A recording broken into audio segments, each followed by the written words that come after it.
ऐसा देखें, किसी भी गैर मुस्लिम काफिर से एक सवाल कीजिए, क्योंकि नर और स्वर, जन्नत और जहन्नम का अकीदा गैर मुस्लिमों के पास भी है, वो गैर मुस्लिम जो हिंदू हैं। अब उनको भी आप पूछिए कि क्या तुम में का कोई आदमी नर्क में जाना पसंद करेगा, तो भी कहेगा कि नहीं, मैं नहीं पसंद करूँगा नर्क में, मुझे तो स्वर्ग चाहिए।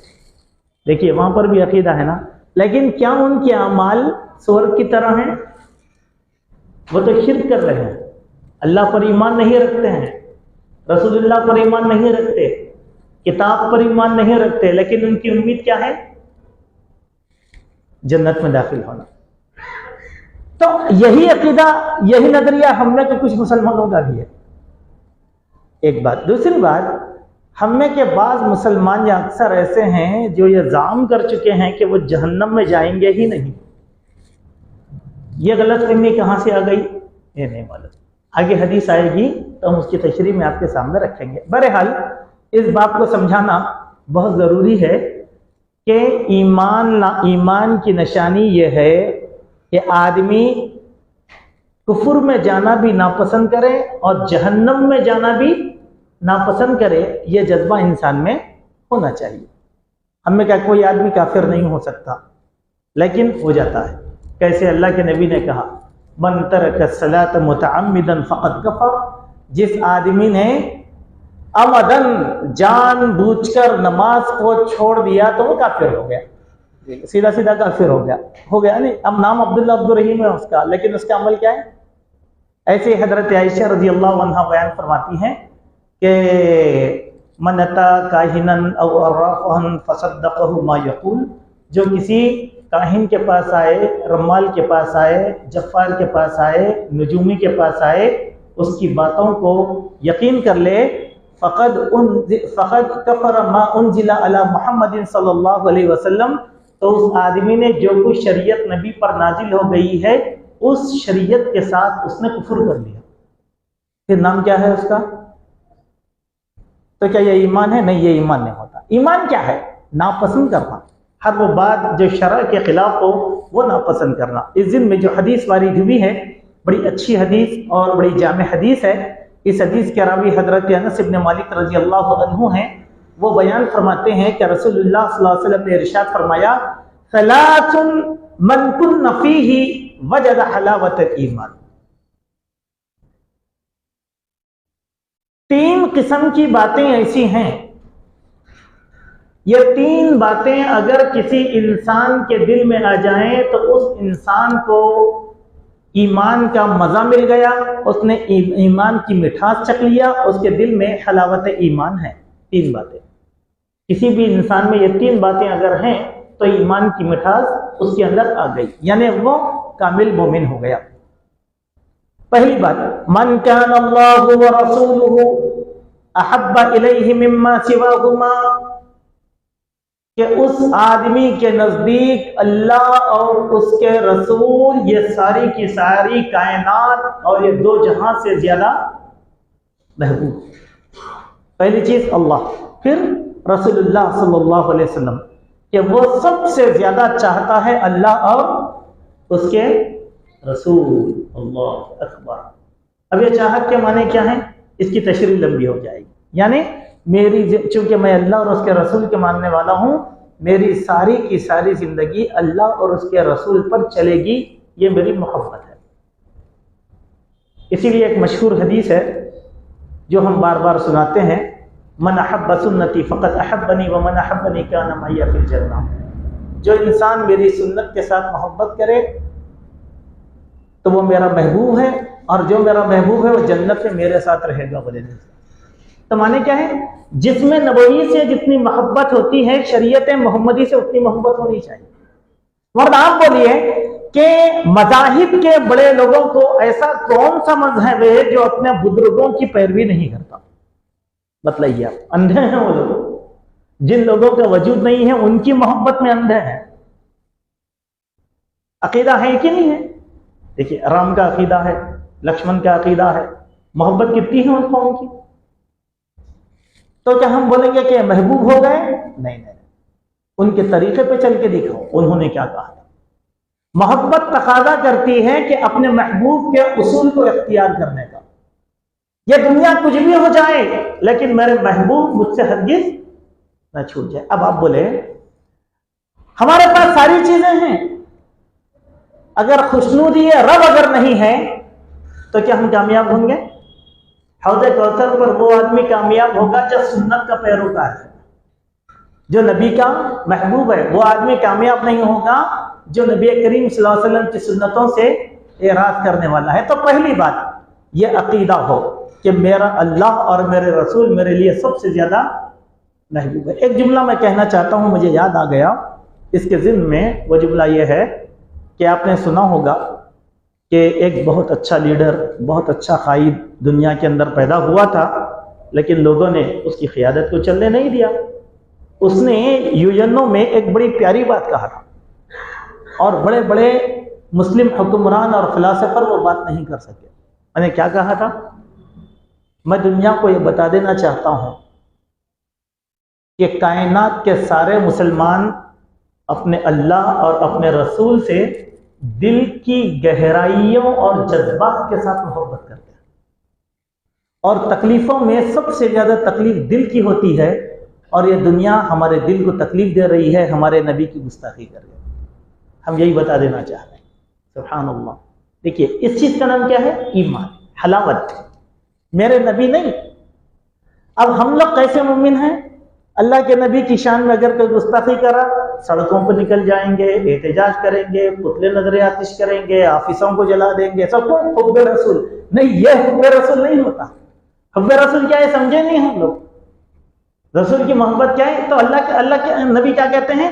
अल्लाह और उसका रसूल सारी कायनात से ज्यादा महबूब उसकी नजर में हो जाना है। यह ईमान की पहली बात। दूसरी बात फरमाया, वमन अहब्ब अब्दन ला युहिब्बुहु इल्लल्लाह।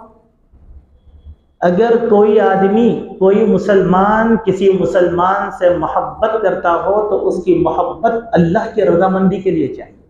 सुभान अल्लाह। आप मुझसे मोहब्बत करते हैं किसके लिए? अल्लाह के लिए। मैं आपसे मोहब्बत करूं अल्लाह के लिए, खुदगर्जी नहीं। मैं बहुत पैसे वाला हूं, आप मुझसे मोहब्बत कर रहे हैं। मैं कौम का ताल्लुकदार आदमी हूं, नेता हूं, ताकतवर हूं, मेरी कुर्बत आपको फायदा पहुंचा सकती है, आप बेलौस मुझसे मोहब्बत कर रहे नहीं। यह खुदगर्जी है। जिस कौम में खुदगर्जी आती है वो कौम कायनात में कभी भी सरफराज नहीं हो सकती। आलिम से मोहब्बत करो अल्लाह के लिए, मोमिन से मोहब्बत करो अल्लाह के लिए, बस। ये ईमान की दूसरी हलावत है। सहाबाए किराम इसका बहुत ख्याल किया करते थे, बल्कि अल्लाह के नबी ने यह तक कहा कि तुम जिस आदमी से मोहब्बत करते हो उसको, हम लोग क्या करते, लड़कियों को आई लव यू बोलते, तो अगर मोहब्बत करता भाई आई लव यू बोल दिया, बोले नहीं, ये लड़कियों के वास्ते नहीं है जुमला। अल्लाह के नबी कहते हैं तुम अगर किसी मुसलमान से मोहब्बत करते हो तो उस मुसलमान को पकड़कर उस पर इजहार मोहब्बत भी करो। लेकिन कैसे? रफीक साहब, अल्लाह की कसम, मैं अल्लाह की ज़ात और उसके खुशनुदी के लिए आपसे मोहब्बत करता हूँ। सुभान अल्लाह। इजहार मोहब्बत करो। क्यों? अब अल्लाह के नबी खबर सुनाए, जो कोई अल्लाह की रजामंदी के लिए आपस में एक दूसरे से मोहब्बत करता है तो क़यामत के दिन अल्लाह सुब्हानहू व तआला दो मोहब्बत करने वाले मुसलमानों को नूर के मिंबरों पर फायज कर देंगे, जिनकी फजीलत को देखकर शुहदा, अंबिया, सिद्दीकीन, सालिहीन ताज्जुब से पूछेंगे ये कौन लोग हैं जिनको अल्लाह ताला ने आज इतना ऊंचा मकाम अता फरमाया, इनके बारे में बताओ तो सही, ताकि हम भी इनसे मोहब्बत करने वाले बन जाएं। सुभान अल्लाह। तो फरिश्ते जवाब देंगे ये वो लोग हैं जो अल्लाह के लिए एक दूसरे से मोहब्बत किया करते थे। तो ये ईमान की दूसरी चीज। खुदगर्जी के लिए मोहब्बत नहीं होना। बाप की मोहब्बत औलाद से भी अगर हो, अल्लाह के वास्ते होना, ये मेरी औलाद है। औलाद की मोहब्बत अगर वालिदैन से हो, खुदगर्जी के लिए नहीं होना कि वालिदैन की वजह से मोहब्बत होना कि वो ईमान वाले हैं। एक मुसलमान की दूसरे मुसलमान से मोहब्बत हो तो वो भी अल्लाह के लिए होना है, तब अल्लाह तबारक व तआला हमको फजीलतें अता फरमाएगा। ये दूसरी बात। अब तीसरी बात क्या है? वमन यकरहु अन यऊद फिल कुफ्री बाद इज़ अनक़ज़हु अल्लाहु कमा यकरहु अन युल्क़ा मिनन नार। कि वो इंसान कुफर में जाने को नापसंदीदगी का इजहार करे, नापसंदीदा करे कि मैं दोबारा कुफर में चले जाऊं, जबकि अल्लाह ताला ने उसको आग से ईमान की वजह से आजाद कर दिया है। जैसे आदमी नापसंद करता है जहन्नम में दाखिल होने को। देखिए, हम सारे के सारे गुमराह थे, अल्लाह ने हिदायत दिया, अल्लाह ने हमको हिदायत दिया। क्या हम इस हिदायत के हासिल करने के बाद भी क्या फिर गुमराह होना पसंद करेंगे? नहीं। इसीलिए कुरान में अल्लाह ताला एक बड़ी आसान आयत बयान फरमाए, समझने की आयत है, बहुत आसान आयत। क्या कहा? फमाज़ा बअदल हक़्क़ि इल्ला ज़लाल। सुभान अल्लाह, हक के बाद क्या है? गुमराही। हम देखते कई लोगों को, कल तक हमारे साथ सफ़ों में खड़े होकर नमाज पढ़ा करते थे, लेकिन आज वो नमाज का इनकार कर दिया। कल तक मिंबरों मेहराब पे खड़े होकर क़ाल अल्लाह क़ाल रसूल की तालीमात दिया करते थे, लेकिन आज वो अल्लाह और उसके रसूल की तालीमात से मुनहरिफ हो गए। ऐसा नहीं होता, नहीं। फमाज़ा बअदल हक़्क़ि इल्ला ज़लाल। बहुत से लोग हैं ऐसे, अल्लाह के नबी की सोहबत शरीफा में रहे, लेकिन अल्लाह के नबी से हट गए, अपने कबीले में गए तो पूछे कि कौन मोहम्मद, कहाँ के मोहम्मद? मैं तो मोहम्मद को धोखा देने गया था। अल्लाह अकबर। तो क्या आज के ज़माने में नहीं है? मैं एक वाक़या आपको सुनाता हूँ, बड़ा। एक बहुत बड़ा आलिम था, अहले हदीस का आलिम। जब वो तकरीर करता था तो माशाअल्लाह कर्नाटक में अहले हदीस से नफरत करने वाले भी माशाअल्लाह दाखिल अहले हदीस हो जाते थे, हजारों की तादाद में। लेकिन आपको मालूम है कि वो आदमी जब गुमराही का शिकार हुआ तो मुनकिर हदीस बना। पहले उसके दुरूस हुआ करते थे बेंगलुरु की जामे मस्जिद के अंदर, चार मीनार जामे मस्जिद में। जब वो गुमराह हो गया तो उसको देखकर जो लोग अहले हदीस हुए थे, उन लोगों की टीम 40-50 के लिए लेकर बेंगलुरु का एक गब्बन पार्क है, उस पार्क के अंदर बैठकर हर मंगल को दरस कुरान शुरू कर दिया। तो उसके हल्के हवा पूरे वहां भागे। फिर उसके बाद वो गुमराह हो गया, वहां से गुमराही का शिकार हुआ तो वो क्या किया? मुनकिर हदीस से कादियानी बना। फिर वहां उसको तशनगी महसूस हुई, वहां से निकला तो उसकी मौत रजनीश के आश्रम में कुफर पर हो गई। आप किसी भी बेंगलुरु के अहले हदीस से उसका नाम पूछिए, वो लोग बोलेंगे आप अल्लाह अकबर। क्योंकि मेरे एक रिश्तेदार भी थे, उसके साथ गुमराह हुए थे और उनकी मौत उसी गुमराही पर हुई। किसी को नहीं मानता। अल्लाह ने क्या? नफरत करना कुफर से। आज हम लोग क्या करते मालूम है? शरई मामलात के अंदर बच्चे मजाक करके क्या करते? मुबाहिस करते। अब देखिए, हमारे पास हैं, कल तक कुछ खतीब थे हमारे हैदराबाद में, हमारे साथ खड़े होकर हमारे मिंबर पर तकरीर किया करते थे हमारे साथ, लेकिन अब वो इनकार हदीस के फितने में आ गए। अब हमसे पूछ रहे हैं कि हजरत आयशा की उम्र क्या थी शादी के वक्त? कि अल्लाह ताला तुमसे हजरत आयशा की शादी की उम्र के लिए पैदा किया था? हमारे बहुत से नौजवान हैं ऐसे शुकूक का शिकार हो जाते। कुफर है ये सीधे सीधे कुफर है। अल्लाह उम्मत के किसी फर्द से यह सवाल नहीं करेगा कि उम्मुल मोमिनीन हजरत आयशा की शादी के वक्त उम्र क्या थी। हजरत आयशा के बारे में हर मोमिन के लिए ईमान होना चाहिए कि उम्मुल मोमिनीन हजरत आयशा नबी करीम सल्लल्लाहु अलैहि वसल्लम के लिए अल्लाह का तोहफा थे। क्या इस पर ईमान नहीं है? मैं अगर उनकी निकाह की उम्र पर अगर शक कर रहा हूं तो अल्लाह के अतिया पर भी शक कर रहा हूं। जो अल्लाह ताला ने हजरत आयशा को कपड़े में लपेट कर ख्वाब में दिखाया था बतौर तोहफा। देखिए कुफर कहां से कहां चले। हम क्या बोलते?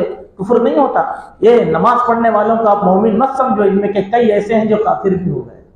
कलाम करते, कुफर करते, साहबा को गाली देते, कुफर करते, साहबा में शुकूक और शुबहात पैदा करते, कुफर करते। तो यही कहा ईमान के माने क्या है? कुफर से नफरत होना। देखिए ईमान कुफर से कैसा नफरत होना, एक छोटे से वाकये में एक झलक में आपको बता देता हूं। वो झलक क्या है? मेराज के वाकये की कई लोगों ने इनकार कर दिया, नफी कर दी। मक्का में काफिरों ने उसके मौजू मजाक बना लिया था। जो भी मुसलमान जाता तो काफिर क्या बोलते? ऐसा हो सकता क्या? तो वो मुसलमान जो मुट्ठी भर थे वो लोग क्या करते? जबान खामोश रखने में अपनी नजात समझते थे, कुछ नहीं बोलते थे, खामोश, बिल्कुल खामोश। अबू बकर सिद्दीक मिले, उनसे एक ने पूछा ऐसा हो सकता क्या? एक आदमी रात में उठा, बैतुल मुक़द्दस चला गया, वहां से 7 आसमानों की सैर करा, जन्नत देखा, जहन्नम में देखा, आ गया वापस, हो सकता क्या? अबू बकर को नहीं मालूम अभी ये बात क्या है। ईमान क्या बोला? मेरे नबी मोहम्मद ने ये कहा है तो उसे ही हुआ। सुभान अल्लाह। वो कैसे हुआ हमको नहीं मालूम, अल्लाह की कुदरत है। इसीलिए हमारे पास बहुत से लोग हैं बात शरीयत के मामले में सवाल करते, ये कैसे होगा? ये काफिराना सवाल है। क्यों कैसे होगा? अल्लाह की हिकमत है। वो अल्लाह हजरत ईसा अलैहिस्सलाम को बगैर बाप के पैदा कर सकता है, उसकी कुदरत है। तो ये वाकयात कोई चीज नहीं है हमारे वास्ते, ये बिल्कुल हुआ। क्यों? अल्लाह ने कह दिया, हमारा ईमान कहता है, रसूलुल्लाह ने कह दिया, हमारा ईमान है। इसीलिए आप देखिए बहुत से लोग क्या करते, मुकर्रिर हैं, खतीब हैं, लेकिन शरीयत उनके पास ईमान की कमी पाई जाती है, उनके पास ईमान की कमी पाई जाती है, इसीलिए वो इस किस्म की गुफ्तगू किया करते हैं। तब ईमान की क्या बात है? अल्लाह और उसके रसूल की मोहब्बत का तकाजा और ईमान की मिठास ये कहती है, मुझे कुफ्र नापसंद है, खलात नापसंद है, मैं आग में जाना पसंद नहीं। एक छोटी सी मिसाल, मैं यहां दीवार पर अगर हाथ लगाया, यहां शॉट अगर मार दिया, मैं खाया ना शॉट, क्या आप दूसरे को वहां हाथ लगाना पसंद करेंगे? आप खड़ जाएंगे, खड़ के क्या बोलेंगे? अरे वहां हाथ मत लगाओ, शॉट आ रहा, करंट आ रहा, करंट आ रहा, करंट आ रहा। क्यों? आपका जज्बा ये कहता है कि वहां करंट है, मैं उम्मत को बचाऊं। ईमान में भी यही चीज होनी चाहिए। अगर कोई बेहुदा आदमी आकर आपके सामने शुक्र और शुभात का इजहार करे, पहले हम उसको डांटें, जजर करें, तौहीद करें और उससे ये कहें कि चलिए आगे आपसे बात नहीं करना है। क्यों? वो तो कुछ शक में पड़ा, आपको भी शक में डालकर छोड़ देगा। वो तो शक में पड़ गया ना, आपको नहीं नहीं नहीं, मैं मालूमात के लिए पूछ रहा हूं, जाओ उलमा से पूछो मालूमात के लिए, मुझसे क्या पूछ रहे हैं? क्यों? क्या मेरे इल्म को तुम खतरे में डालना चाहते हैं? हम देखते हैं गुमराहियां जिस तरीके से फैलती हैं, उसका एक सबब यह है कि हम सामने वाले की बात को इस्लाह का जज्बा लेकर सुनते हैं। पहले हमें यह सोचना चाहिए कि हमारे इल्म का पैमाना क्या है, क्या हम उसका शक दूर कर सकते हैं? नहीं, तो हमको गुफ्तगू करने का भी इख्तियार हरगिज हरगिज नहीं दिया गया है। ठीक है, तो यहां पर ईमान की 3 बातें कही गई कि जिस आदमी में ये 3 बातें हों, उस आदमी का ईमान बड़ा मजबूत है, पुख्ता है, उसके पास ईमान की हलावत है। अल्लाह के प्यारे नबी सल्लल्लाहु अलैहि वसल्लम की एक हदीस में आप सल्लल्लाहु अलैहि वसल्लम ने इरशाद फरमाया कि ज़ाक़ तअमुल ईमान मन रज़िया बिल्लाहि रब्बन। उस आदमी ने ईमान का मजा चख लिया जिसने अपने जबान से यह कहा कि अल्लाह मेरा रब है। दूसरा, वबिल इस्लाम दीनन, इस्लाम मेरा दीन है। वबि मुहम्मदिन नबिय्या, और मोहम्मद सल्लल्लाहु अलैहि वसल्लम मेरे नबी हैं। सुभान अल्लाह। अब अल्लाह के नबी ने क्या कहा? अल्लाह रब है, मोहम्मद नबी हैं। तो अल्लाह के नबी ने, ये ईमान का मजा है। अब इसके अंदर आप देखेंगे अल्फाज में तो कहा दीन बहुत है, लेकिन मेरे लिए दीन क्या है? इस्लाम। इन्नद्दीन इंदल्लाहिल इस्लाम, दीन मेरे नजदीक इस्लाम है। और दीन अल्लाह के नबी ने किसको करार दिया? मैं तुम में 2 चीजें छोड़कर जा रहा हूं, उन दोनों चीजों को मजबूती से थाम लो तो तुम गुमराह नहीं होंगे। एक अल्लाह की किताब, नबी करीम, ये 2 चीजें दीन की। एक अल्लाह की किताब, एक सुन्नत। अब तीसरी कोई चीज दीन हो सकती नहीं। आप लाख कह लें, तारीख की किताब दीन नहीं है, साइंस की किताब दीन नहीं है, वाकयात की किताब दीन नहीं है। दीन जो भी है वो 2 चीजों में है। एक अल्लाह की किताब में यही दीन है, इसमें जो है उस पर ईमान रखूं और उस पर ईमान रखकर मैं उस पर चलूं, ये चीज मेरे लिए ईमान की निशानी है। इस चीज को उसके बरखिलाफ लोगों की आदत बनती जाती है, जिसका तज़किरा कुरान में अल्लाह ताला ने फरमाया, इत्तख़ज़ू अहबारहुम व रहबानहुम अरबाबा मिन दुनिल्लाह। लोगों ने अल्लाह को छोड़कर अपने अहबार और अपने रुहबान को उन्होंने क्या किया? रब मान लिया। अल्लाह अकबर। सवाल यह है, अहबार और रुहबान, सीधी सीधी बात, उलमा, मशाइखी, बुजुर्ग, दीन की तर्जुमानी करने वाले लोग, अहबार और रुहबान, इन लोगों को रब से मान लिया। इसीलिए आप देखिए, हम लोग बोलते उलमा ने कहा है। अगर उलमा ने बगैर दलील के कहा है तो हर आलिम की बात को जूते की नोक पर रखा जाएगा। क्यों? हमारा ये मनहज है कि उलमा अंबिया के वारिस हैं, तो बगैर दलील के बात करेंगे। उलमा बताएंगे कि कुरान है, ये सुन्नत है, ये मसला है। समझे? अब अंधी नकली क्या कहती है? नहीं भाई, ये तो कुरान में है, ये तो सुन्नत में है, लेकिन हमारे आलिम साहब को नहीं मालूम क्या? अल्लाह अकबर। यही अहबार और रहमान की। इसीलिए मुसलमान उलमा की पैरवी नहीं करते, मुसलमान उलमा से इल्म सीखते हैं। दोनों में फर्क है, उलमा की पैरवी करना और उलमा से इल्म सीखना। हम उलमा की पैरवी नहीं करते। अगर हम उलमा की पैरवी करना शुरू करेंगे तो यहूद और नसारा की तरह अहबार और रहमान को मान लेंगे। उन लोगों ने क्या कहा था? उनके अहबार और रहमान ने, उनके उलमा मशाइखिन ने क्या कहा था? बेशक शराब हराम है तमाम यहूदियों के लिए, तमाम नसरानियों के लिए हराम है। अल्लाह ने कह दिया हराम है, बस। उसके बाद तावील बोले, क्या बोले? नहीं, ऐसे आदमी के लिए शराब, ऐसे यहूदी या नसरानी के लिए शराब पीना हराम है जो पीकर अपने आप पे कंट्रोल, जो कंट्रोल नहीं रखा उसके लिए हलाल हो गई, जो कंट्रोल नहीं रखा उसके लिए। ये किसने कहा था? अब यही तावील आज के जमाने के हमारे उलमा कह रहे हैं। कैसे तावीलात हैं उलमा की? हम तावील को नहीं मानते। मनहज अहले हदीस में न तावील है, न तातील है, न तकीफ है। हम तावील को नहीं मानते।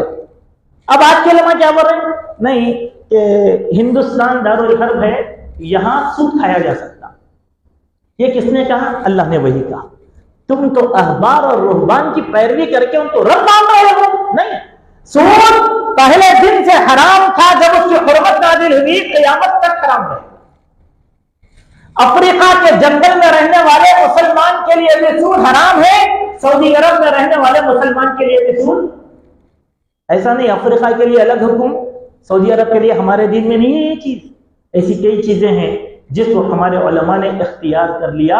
इसीलिए अगर कोई आलिम, आप सल्फ़े सालिहीन की जब बात करेंगे तो एक नुक्ता खास तौर पर देखें।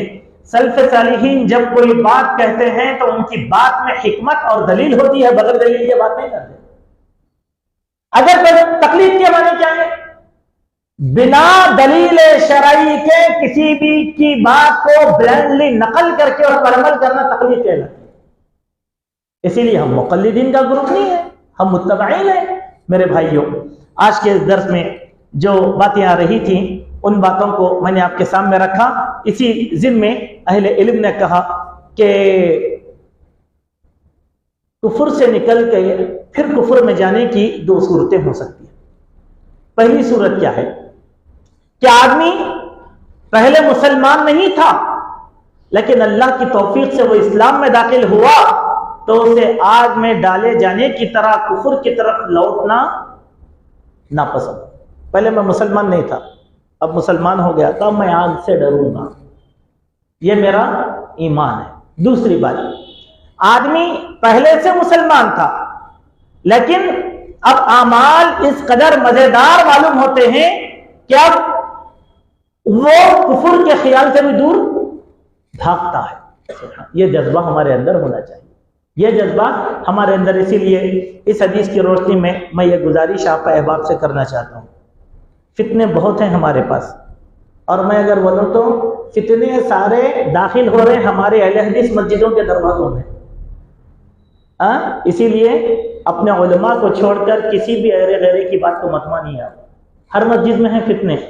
अगर आप हमारी ये मस्जिद की बात करें, यहाँ पर भी अफकार और नजरियात के गुलाम मौजूद हैं। जो अच्छे खासे नौजवानों को गुमराह कर रहे हैं। मस्जिद ज़ुन्नूरैन जाएं, वहां पर भी गुमराह लोग बैठे हुए हैं जो नमाजियों का लुबादा ओढ़कर आहिस्ता बच्चों को पकड़कर शोशा छोड़ रहे हैं।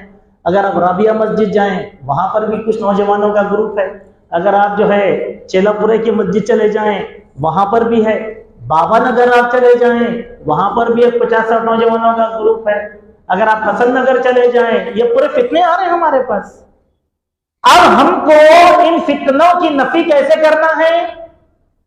शुकूक पैदा करने वालों का गिरेबान पकड़ना है, धुतकारना है, ताकि जाओ अहले इल्म से बात करो, हमसे क्यों आकर बात कर? तुम्हारी औकात क्या है? तुम्हारी कदर मंजिलत क्या है? आपको मालूम है, हमारे साथ मिंबर और मेहराब पर खड़ने वाला एक खतीब, वो जाकर सिफात इलाही का इनकार कर दिया।